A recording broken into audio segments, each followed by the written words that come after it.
Hello, I'm in a 2013 Nissan Pathfinder, and today I'm going to show you where to open the hood. So from the driver's side, we'll go down, and you should see a lever here that will pull. That should release the safety. And if you can see it here, there should be a cable.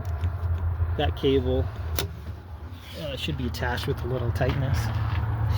If it's not, you need to adjust that. But we'll go up to the front, and it should be slightly loose now.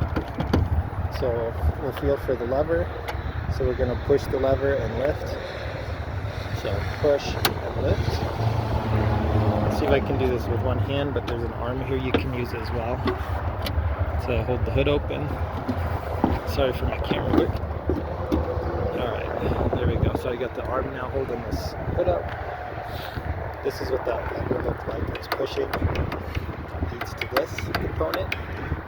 Just double check nothing's bent or broken and no debris stuck in here that needs cleaned out. If it's really sticking, you can get some WD-40 to spray in here to loosen things. And this is where it was hooked onto up top. And again, double check nothing's bent. Double check your hood's in proper alignment. So if it's crooked, that could cause you issues as well. What else? This is helpful, and hope you have a wonderful day.